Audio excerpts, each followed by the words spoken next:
Inadequate and erratic rainfall is also posing a growing threat to food security in southern and eastern Africa, where many rural households have suffered from 4 consecutive drought-affected agricultural seasons.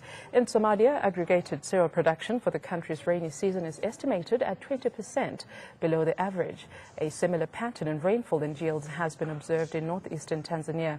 Furthermore, prices of staple cereals such as wheat, millet and sorghum continue to remain high as a result of the removal of subsidies, increased demand and weakening of currencies.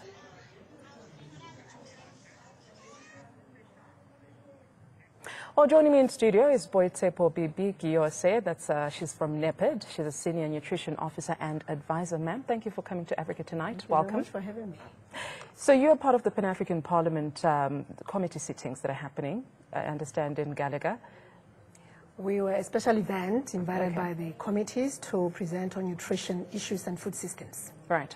What specifically are you discussing, and what challenges is food security posing on the continent, and especially the regions that is having to really, take this scourge and try to mitigate it?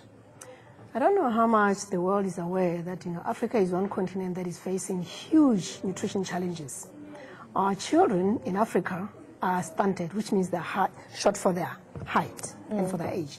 And they also suffer from deficiencies of vitamins and minerals. Right. That means that most of our children are actually not developing in a way that they should. So what we're discussing with the African Parliament is ways and means which we can resolve or help solve this huge challenge that is facing Africa today. And in terms of aid, international aid, how much of that is coming through?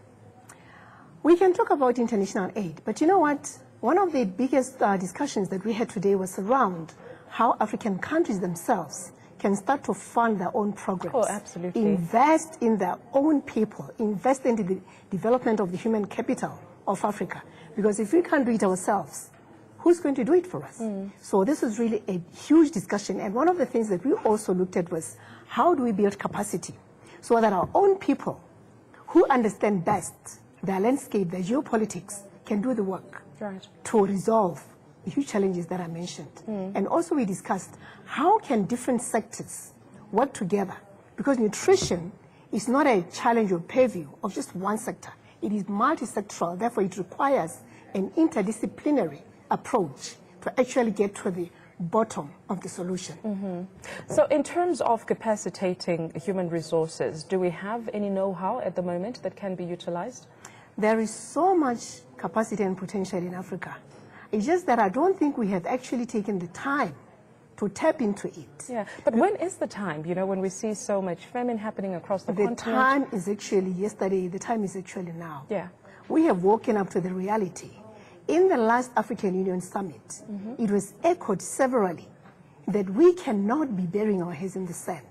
We need to do business unusual, do business differently. Oh, I like that saying, business unusual. Business unusual, because the status quo is not working. Absolutely. It hasn't worked for so many years. I mean, think about it. Africa is largely agrarian.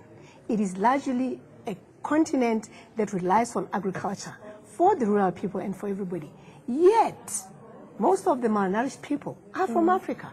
How is that? How is that possible? Is there no political will? What exactly is the problem? Political will is one thing. You have to have political will, but you need political will with political commitment in terms of resources, in terms of capacities, in terms of the material wherewithal, and most importantly also, in terms of the data and information that will help us to devise and to develop the right evidence-based policies. Right. If you don't have evidence, what are you working on? What are you operating on? So we need the right policies based on data, based on information. So you need the intelligence to work with to go forward. So what resolutions have been made that perhaps you're aware of to see how this business unusual can go ahead going forward? What the parliamentarians resolved was that going forward, they themselves are going to be taking the outcomes of the high-level event today to their own constituencies, within their own regions and within their own countries, and even down to their own local parliamentary fora. Meaning, they will not just be paying lip service to what came out, but also be urging their ministers of finance, their budgetary processes, and their capacity building processes to engage and deliver on this agenda. Yeah, you know, there has been talk of the Pan African Parliament. I speak specifically with them because, you know, they are the legislative arm of the AU, and AU is expected to be at the forefront of such problems, that they have become a talk shop and, you know, nothing really comes out of it. And I suppose this is why you're saying it has to be business unusual going forward. You can't take the same steps because it's simply not working. Is there really some kind of conviction this time around, do you think, from the meetings that you have participated in? I've been in a lot of fora, globally and continentally and regionally. What I have seen in the last few years is that there is a higher level of commitment towards eradicating hunger and malnutrition, because we recognize that we cannot develop any continent, any country, on the backs of a malnourished population.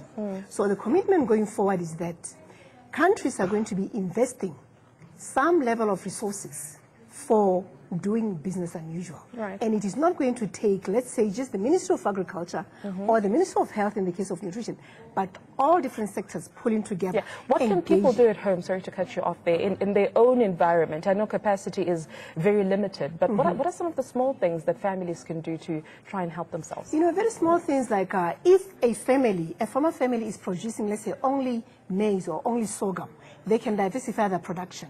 They can include producing pulses, which means beans and lentils and nuts, and they can also increase their production of fruit and vegetables if that is, you know, affordable and possible. And that is possible.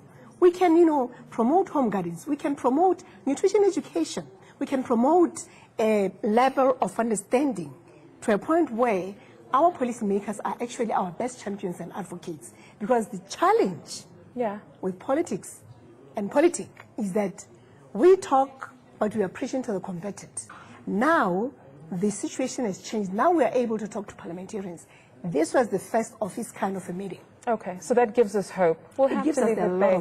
Thank you so much for that information. We certainly appreciate it, and I hope someone out there was listening and it can help them in their own small little world, you know, to alleviate this issue of food security. Thank you so much, ma'am. Thank you so much for having me. And of course, that was NEPAD Senior Nutrition Officer and Advisor joining me in studio, Boy Tsepo Bibi Giyose. It's time for a short break. This is Africa Tonight. Do stay with us. More after this break.